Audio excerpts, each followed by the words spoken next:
So আজ আমরা দেখতে চলেছি 2008 সালে মুক্তি পাওয়া একটা সার্ভাইভাল অ্যাডভেঞ্চার মুভি যার নাম সিটি অফ ইম্বার। তো আর দেরি না করে শুরু করা যাক। মুভির শুরুতে আমরা দেখতে পাই সূর্যের মতো দেখতে আরো একটি সূর্য আমাদের পৃথিবীর কাছে চলে আসে, যার কারণে পৃথিবীর পুরো এনভায়রনমেন্ট চেঞ্জ হতে থাকে। সব বিজ্ঞানীরা বুঝতে পারে এই পৃথিবী এখন বসবাসের উপযুক্ত নয়, তাই কিছু বিজ্ঞানী আর ইঞ্জিনিয়াররা মিলে মাটির অনেক ভেতরে একটা ভিন্ন ধরনের শহর তৈরি করে। তারা সেই শহরটির নাম দেয় এম্বার সিটি। তারা সেখানে এমন একটা ব্যবস্থা করে যাতে 200 বছরের আগে কেউ পৃথিবীতে ফিরে আসতে না পারে, কারণ তারা গবেষণা করে জানতে পেরেছে প্রায় 200 বছর পর পৃথিবী আবার আগের অবস্থায় ফিরে আসবে। তাই সেই বিজ্ঞানীর একটা বক্স তৈরি করে এবং সেখানে 200 বছরের একটি টাইম সেট করে দেয়, অর্থাৎ 200 বছরের পূর্বে কেউ চাইলে বক্সটি খুলতে পারবে না। তারা সেই বক্সটির ভেতর এম্বার সিটি থেকে কিভাবে পৃথিবীতে ফিরতে হবে সেই সমস্ত ইনফরমেশনগুলো রেখে দেয়, যেন এম্বার সিটির মানুষরা 200 বছর পর এই ইনফরমেশনগুলো কাজে লাগিয়ে আবার পৃথিবীতে ফিরে আসতে পারে। বিজ্ঞানীরা সর্বপ্রথম বক্সটিকে সেই শহরের মেয়রের কাছে তুলে দেয়। এরপর সময়ের পরিবর্তনের সাথে সাথে বক্সটি নতুন নতুন মেয়রদের কাছে পাস অন হতে থাকে, কিন্তু এক সময় 7 নং মেয়র নতুন মেয়রকে পাস অন করার আগেই মারা যায়। ফলে ধীরে ধীরে সকলেই এই বক্সের ব্যাপারে ভুলে যায়, আর ঠিক সময় মতো 200 বছর পর সেই বক্সটি খুলে যায়। কিন্তু সেই বক্সটির ভেতর কি রয়েছে তা দেখার মতো এখন কেউ ছিল না। বক্সটি খুলে যাওয়ার আরো অনেক বছর কেটে যায়। এরপর আমরা সেই এম্বার সিটি দেখতে পাই। এই শহরটিতে বেশ কিছু নিয়ম কানুন আছে।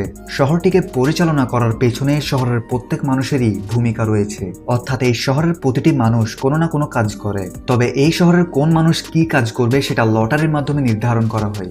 এই এম্বার সিটিতে তেমন কোনো আধুনিক প্রযুক্তি নেই, তাই প্রতিটি কাজ ম্যানুয়ালি অনেক কষ্ট করে করতে হয়। এবং এই শহরে সরাসরি কোনো বৈদ্যুতিক সংযোগ নেই, বরং শহরটির বিভিন্ন স্থানে বড় বড় জেনারেটরের সাহায্যে এই পুরো শহর আলোকিত হয়ে থাকে।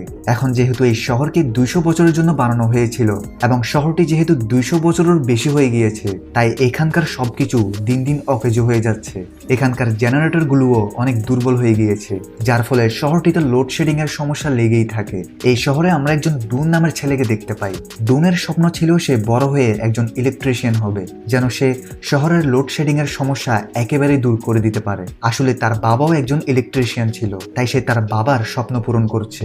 অন্যদিকে আমরা লিনা নামের একজন মেয়েকে দেখতে পাই, যার স্বপ্ন ছিল একজন মেসেঞ্জার হওয়া, অর্থাৎ শহরের সব খবরাখবর সে মানুষদের কাছে পৌঁছে দেবে। যেহেতু এই শহরে লটারির মাধ্যমে কাজ নির্ধারণ করা হয়, তাই আজ তাদের সেই কাঙ্ক্ষিত দিন ছিল। কিন্তু দুর্ভাগ্যবশত লিনার ভাগ্যে পাইপ ওয়ার্কারের কাজ মিলে আর ডুনের ভাগ্যে মেসেঞ্জারের কাজ, যার ফলে তাদের দুজনের খুব মন খারাপ হয়। এখন মেসেঞ্জার হওয়া থেকে ভালো ডুন লিনার সঙ্গে তার কাজ এক্সচেঞ্জ করে নেয়, কারণ সে পাইপ ওয়ার্কার হলেও সে জেনারেটরের কাছে থাকতে পারবে। অন্যদিকে লিনাও এতে অনেক খুশি হয়, কারণ তার মেসেঞ্জার হওয়ার স্বপ্ন এখন পূরণ হয়ে গিয়েছে। এরপর লিনা তার খুশি মন নিয়ে তার ঘরে গিয়ে তার দাদিকে খুশির খবরটি দেয়। তার দাদির অনেক বয়স হয়েছে, এ কারণে তার স্মৃতিশক্তি অনেক কমে গিয়েছে। সেই লিনাকে বলে, তোমার বাবার কথাটি তোমার সবসময় মনে রাখা উচিত। আসলে লিনার বাবা মারা যাওয়ার আগে সে লিনাকে বলেছিল বাহিরের একটা আলাদা দুনিয়া রয়েছে, আর একদিন আমাদের থেকে সেই দুনিয়ায় চলে যেতে হবে। লিনার বাবা তাকে সেই বক্সটির ব্যাপারেও বলে, যেটার ভেতর বাইরে যাওয়ার নকশা রয়েছে, কিন্তু লিনা থেকে এই সব কথাগুলো মিথ্যা মনে হয়। যাই হোক, এর পরের দিন যখন লিনা একটা মেসেজ নিয়ে তার আন্টির কাছে পৌঁছায়, তখন তারা সেখানে একজন পাগল লোককে দেখতে পায়। সে পাগলটি সবাইকে চিৎকার করে বলছিল শহরের অন্ধকার জায়গাটিতে যেখানে কারো যাওয়া নিষেধ ছিল, সেখানে সে একটি বড় ক্রিয়েচার দেখেছে, কিন্তু তার কথাই কেউ বিশ্বাস করে না, আর তাকে ধরে সেখান থেকে নিয়ে যাওয়া হয়। লিনা এসে দেখে সেখানে ক্রিয়েচারের শিং পড়েছিল, যে ব্যাপারে সে লোকটি বলছিল, অর্থাৎ লিনা থেকে এখন সেই ক্রিয়েচারের উপর বিশ্বাস হয়েছে। অন্যদিকে আমরা ডুনকে দেখতে পাই, যে তার কাজে পৌঁছায়। সেখানে তার সিনিয়র অফিসার মার্টিন ছিল, যে কিনা খুবই কঠোর ছিল। ডুন এখানে এসে বুঝতে পারে তাদের এই শহর ধীরে ধীরে ধ্বংসের পথে যাচ্ছে, কারণ শহরের পাইপলাইনগুলোতেও প্রচুর পরিমাণে সমস্যা রয়েছে, আর সেই সমস্যাগুলো সমাধান করার জন্য যে প্রয়োজনীয় সরঞ্জামগুলো দরকার সেগুলোর কোনো কিছুই এই শহরে নেই। শহরের পাইপলাইন এবং জেনারেটরগুলোকে ঠিক করতে গিয়ে এখন পর্যন্ত অনেকজনের প্রাণ গিয়েছে, কিন্তু এতে তাদের কোনো উন্নতি ঘটেনি। কিন্তু তাদের শহরের এমন ভয়াবহ অবস্থা সম্পর্কে শহরের কেউ জানে না। মার্টিন ডুনকে আরো বলে, এই সিটি প্রায় ধ্বংসের দিকে, এখানে আমরা চাইলেও এখন কিছু করতে পারবো না। আমরা শহরটির উন্নয়নের জন্য চেষ্টা তো করেছি, কিন্তু উন্নয়নের জন্য পর্যাপ্ত পরিমাণ উপাদানগুলো আমাদের নেই, তাই এখন শুধু আমরা অপেক্ষা করতে পারি। অর্থাৎ আমরা সেই দিনটির অপেক্ষা করছি যেদিন আমাদের শহরটি পুরোপুরি ধ্বংস হয়ে যাবে। যেহেতু শহর ধ্বংস ধ্বংস হয়ে যাবে, তাই সেখানকার সকল কর্মচারী হাল ছেড়ে দিয়েছে। এখন তারা শহরটিকে নিয়ে চিন্তা করে না, কিন্তু ডুন এই ব্যাপারটা কোনোভাবেই মেনে নিতে পারছে না। সেই শহরের মানুষদের কথা ভেবে সেই ড্যামেজ হওয়া পাইপলাইনগুলো ঠিক করার কথা ভাবে। তাই সে একটা চালাকি করে মার্টিনের পকেট থেকে অ্যাম্বার সিটির পাইপলাইনের ম্যাপটি নিয়ে নেয়। এরপর সেই ম্যাপের সাহায্যে সামনে যেতে থাকে। এই পুরো শহরে অনেক বড় বড় এবং লম্বা লম্বা পাইপ ছিল। শহরের কেউ জানে না এই পাইপগুলো কোথায় গিয়ে শেষ হয়। ডুন চলতে চলতে একটি রুমের দরজার সামনে পৌঁছায়, যেখানে 351 নাম্বার রুম লেখা ছিল। কিন্তু অদ্ভুত ব্যাপার, ম্যাপের মধ্যে এই রুমের ব্যাপারে কিছু লেখা ছিল না। ডুন কৌতূহলবশত দরজাটি খুলে ভেতরে প্রবেশ করে। সেখানে গিয়ে ডুন বড় একটি টানেল দেখতে পায়, আর এই টানেলটি পুরোপুরি অন্ধকার ছিল। সেখানে অনেক অন্ধকার দেখতে পেয়ে ডুন অন্য রাস্তা দিয়ে চলে যায়। ডুন রাস্তাটা দিয়ে হাঁটার সময় সে উপর থেকে নেমে আসা একটি দড়ি দেখতে পায়। ডুন দড়িটির সাহায্যে উপরে ওঠে, আর সে বুঝতে পারে এটা হলো তাদের শহরের স্টোর রুম। কিন্তু স্টোর রুমগুলোতে খাবার প্রায় শেষ হয়ে এসেছে। এটা দেখে সে খুব দুঃখ পায়। তখনই সেখানে গার্ড চলে আসে, যে তাকে ধরে ফেলে এবং সে তাকে সেখান থেকে বের করে দেয়। আর তখনই তাদের শহরে লোডশেডিং হয়। যদিও জেনারেটরকে ঠিক করে ফেলা হয়, কিন্তু এখন সবাই বুঝতে পারে জেনারেটর এখন খুবই দুর্বল হয়ে গিয়েছে। শীঘ্রই এই শহর অন্ধকার হয়ে যাবে।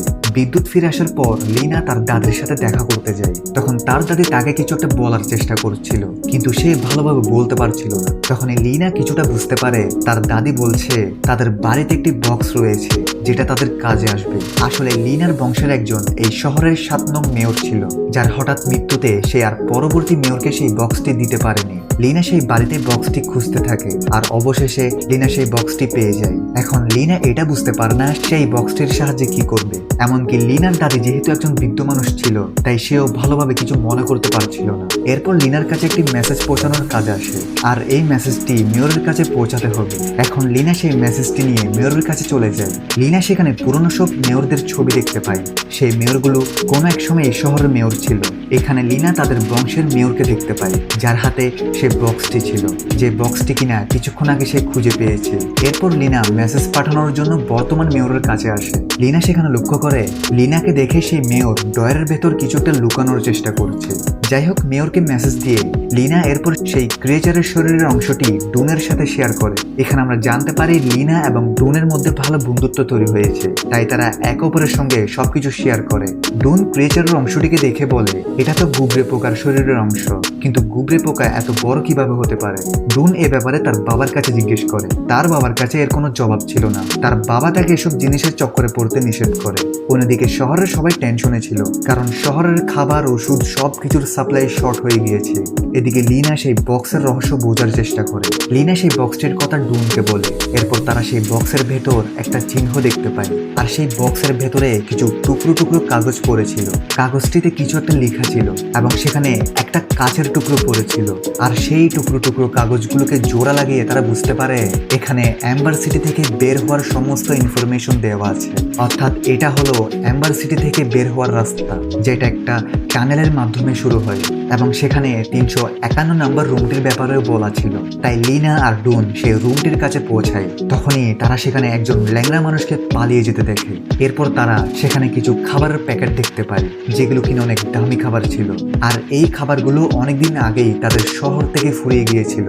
তাই তাদের মনে প্রশ্ন জাগে, তাদের শহরে তো অল্প দামের খাবার পাওয়া যায় না, তাহলে এত দামি খাবার এখানে কিভাবে এলো। তখনই সেখানে সেই ক্রিয়েচার চলে আসে। তাই তারা দুজনেই পালিয়ে সেই স্টোর রুমটিতে চলে যায়। তখনই লিনা দেখে ডুন যে হেলমেটটি পরেছিল সেটা তার বাবার, কারণ সেখানে তার বাবার নাম লেখা ছিল। তাই লিনা তার আন্টির কাছে এই ব্যাপারে জিজ্ঞেস করে। তাকে তার বাবার ব্যাপারে একটা সিক্রেট বলে দেয়, যেটা সে এতদিন লিনাকে বলেনি। তোমার বাবার অনেক শখ ছিল এই শহর থেকে বের হওয়ার, আর তিনি বিশ্বাস করতেন এই শহরের বাইরেও একটা জায়গা আছে। তাই লিনার বাবা সবসময় সেই জায়গাটির খোঁজ করত, আর সেই জায়গাটা খুঁজতে গিয়েই লিনার বাবা পানিতে ডুবে মারা যায়। এবং সে এই কথাগুলো শোনার পর লিনা তার বাড়ির দিকে ফিরছিল, কিন্তু তখন সে লুপারকে দেখতে পায়। আর লুপার হলো সেই ব্যক্তি যে কিনা এই পুরো শহরের গার্ডের দায়িত্ব পালন করে। লুপারকে দেখে লিনা বুঝতে পারে টানেলের ভিতর সেই ল্যাংড়ানো ব্যক্তিটি লুপারই ছিল। এখন লিনার মনে অনেক সন্দেহ জাগে, তাই সে ডুনকে নিয়ে আবার সেই স্থানটিতে পৌঁছায়। আর এবার তারা টানেলের অনেক ভেতরে গিয়ে দেখতে পায় এই শহরের মেয়র লুপারের সাহায্যে অনেক খাবার সংরক্ষণ করে রেখেছে। এখানে শুধু তারা নিজেদের স্বার্থের জন্য সাধারণ মানুষদের বোকা বানিয়েছে। তখন তারা সেখানে কোনো মানুষের উপস্থিতি টের পেয়ে সেখান থেকে দৌড়ে পালিয়ে যায়। তারা দুজন মিলে তখন লিনার বাড়িতে আসে, যেখানে তারা লিনার বাবার একটি পুরাতন রেডিও খুঁজে পায়, যেখানে ডুম তার বাবার আওয়াজ শুনতে পায় এবং সে বুঝতে পারে লিনার বাবার সাথে তার বাবাও এখান থেকে বের হওয়ার মিশনে ছিল। ডুম তার বাবার কাছে যায় এবং বলে, আমি জানি লিনার বাবার সাথে আপনিও ওনার মিশনে ছিলেন, আপনি এখান থেকে বের হতে চেয়েছিলেন, আমাদের সে অনুসন্ধান আবার করা উচিত। কিন্তু তার বাবা চায় না সে আবার মিশনে নামুক, কারণ এই মিশনের কারণেই লিনার বাবার মৃত্যু হয়েছে। অন্যদিকে লিনা মেয়রের স্বার্থপরতার কথা সবাইকে বলতে চাইছিল, কিন্তু মেয়রের লোকগুলোও মেয়রের সাথে মিলে রয়েছে, তাই তারা লিনাকে মেয়রের কাছে নিয়ে যায়। লিনা দেখে মেয়রের কাছে একটা বেস রয়েছে, যেখানে সেই কাচের টুকরোটির মতো একটা চিহ্ন রয়েছে। তখনই সেখানে লোডশেডিং হয়, আর এই সুযোগেই লিনা মেয়রের গলায় থাকা সেই বেসটি নিয়ে সেখান থেকে পালিয়ে যায়। আর যখন তারা মেয়রের বেসের সাথে সেই কাচের টুকরোটি মিলিয়ে ফেলে, তখন সেখানে একটা কমপ্লিট চিহ্ন তৈরি হয়, যেটা জেনারেটর রুমের দরজায়ও ছিল। এদের লাগে এটা হয়তো সেই জেনারেটর রুমের চাবি। অন্যদিকে শহরে মেয়র লিনা এবং ডুনকে ক্রিমিনাল ঘোষণা করে দেয় এবং বলে যে তাদেরকে ধরতে পারবে তাকে পুরস্কৃত করা হবে। এদিকে লিনা লুকিয়ে তাদের শহরে এসে তার ছোট বোনকে নিয়ে তারা সবাই জেনারেটর রুমের কাছে পৌঁছায়, কিন্তু দুজন অনেক চেষ্টা করেও সেই জেনারেটর রুমের লক খুলতে পারে না। তখন লিনা ম্যাপটিকে চেক করে বুঝতে পারে জেনারেটরের কিছু চিহ্নের সাথে ম্যাপটির হুবহু মিল রয়েছে।